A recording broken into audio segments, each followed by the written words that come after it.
Hello there, and welcome to saw bench show number 3. Progress continues on our saw bench. Now, last time we finished up our rising dovetails. I'm very happy with how they turned out. And in this episode, what we're going to be doing is joining our legs over here on an angle using angled mortise and tenons. And that's kind of a very interesting way to join things. There's actually two camps on the best way to make an angled mortise and tenon. And let me show you what I mean. The one camp believes that you keep the tenon in line with your board and you make your mortise on an angle.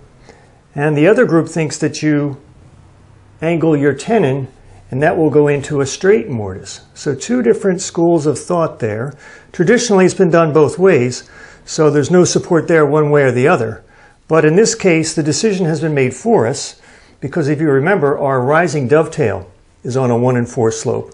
So that means this leg has to enter the top on a 1 4 slope as well. So we're going to make it with a inline tenon going into an angled mortise like that. So very interesting.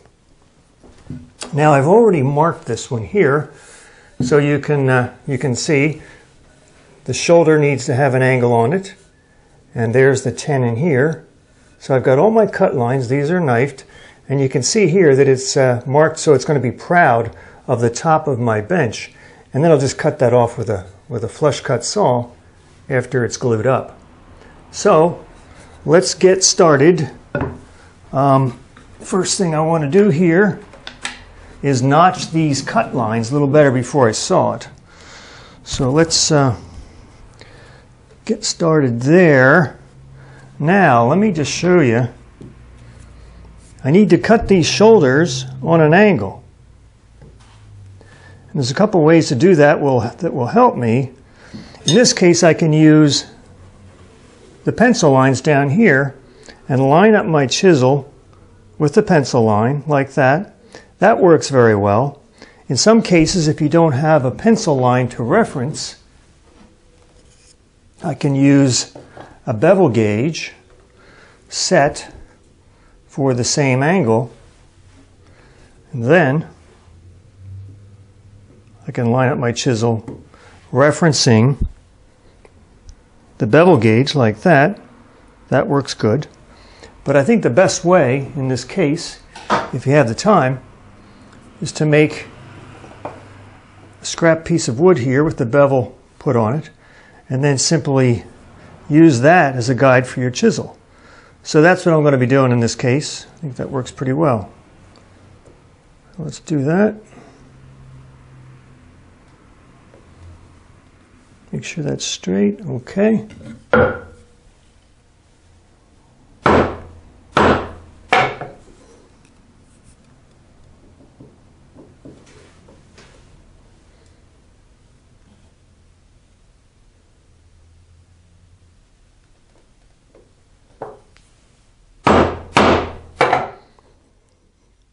And one in the middle.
All right, we have our tenons sawn, and now we're going to take it the rest of the way with my router plane. Let me show you that. Take my other leg and use it as a flat reference. Put my leg on top here. This is a cutoff, exactly the same thickness as my leg, and that's going to act as a bridge for my router plane, like that.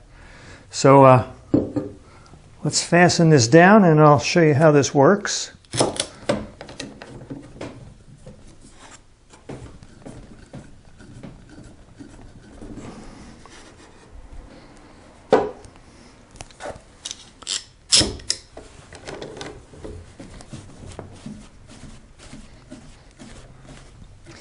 Now I think I have this set. We'll see in a second here. Here we go.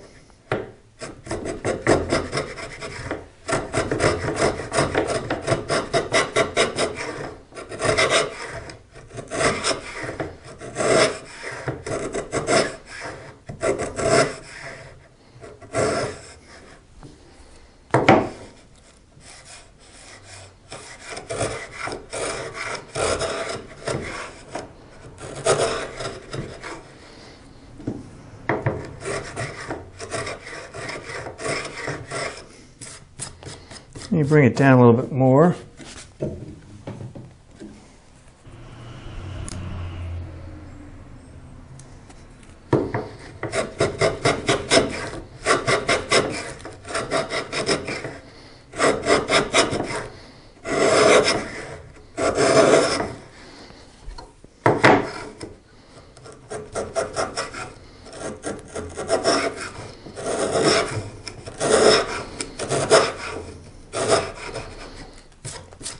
So you get the idea. I'm going to leave it a little bit fat for now and fine-tune it when I have the mortises finished. But for now, I just want to let you have a look at how that goes. Now,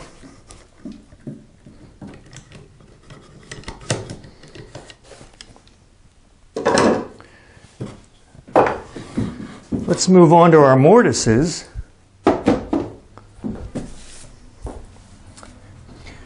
Okay, now I scribed my mortise here using these same tools, a wheel gauge and a square.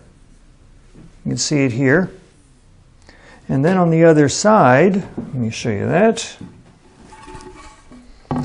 You can see it's a little bit closer to the edge, and that's so that we have our 1 4 slope. And all I did was take the measurements on the top and subtract 1/4 of the top thickness from them to arrive at the measurements for here and for here. So now we've got our 1 4 slope. And let me just show you something here. You might find this kind of interesting. The quick and easy way to adjust a wheel gauge is, of course, you take your rule and you hold it on there like that, and you adjust it, and then you lock it to where you need it to be. But for some measurements, what I like to do is use my double gauge and set that for exactly the measurement I need. It's a little bit easier and less prone to mistakes. In this case, I was going 9/32, and it's not easy to measure that just by eye, so I use my double gauge, set it, and then I double check it. And then what I do is hold my gauge on my wheel gauge like this, and you can tell when it's flat on, and then I just dial it down until it just touches, and then I lock it. And that way I'm pretty sure I've got that exactly where I want it, and I haven't made any mistakes. And the other advantage is that if I inadvertently change the setting on this and lose it, I can always get it back because I have it stored on my double square. So interesting tip there. I kind of like that. So anyway, let's have a look at our mortises and make some sawdust here. Here's the other mortise I've got, and what I've done here is I've chiseled out my scribed lines, and I've also put holes here in the corners. That just helps me chop them out a little bit easier. So now we're going to use my brace and bit and remove a lot of the material.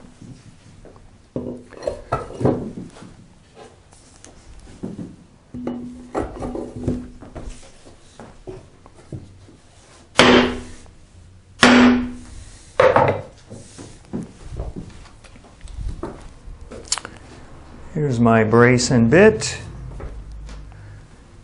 Here is my star to steer by. And I've got my hole already started here. I'm going to move this over here so I don't knock it on the floor. And here we go.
And here we are. The mortises are finally done. A lot of chopping and a lot of paring. A lot of paring. A sharp chisel really helps. And for fitting the tenons, the router plane is essential. There are nice to have tools in the workshop and have to have tools in the workshop. And as far as I'm concerned, the router plane is a have to have tool. You can pick up a new one. There's used ones out there. Stanley made many of them for many, many years. And some woodworkers are actually making tools like this themselves. Router projects are a lot of fun to do. So, something to consider. Okay, let's put it together. I've got these marked. Here we go.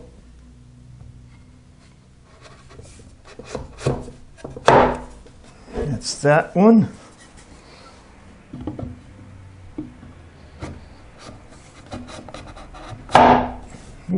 There's that one.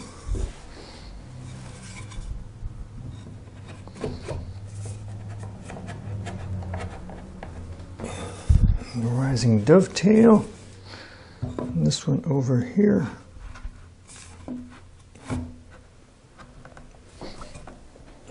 There's that. Okay, this thing is getting heavy. Here we go.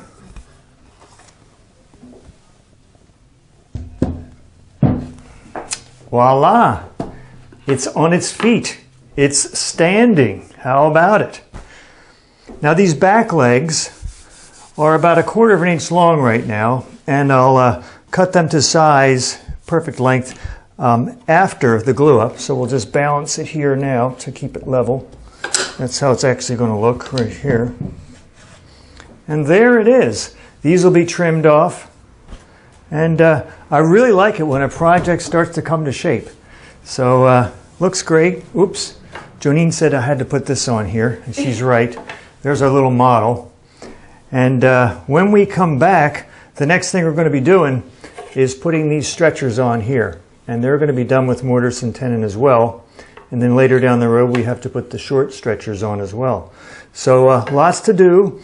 These tenons on this entire project are going to be wedged tenons, and we haven't even talked about that.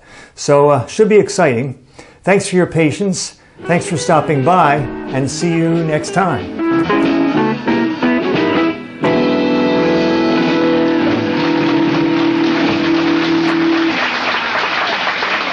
Wasn't that great?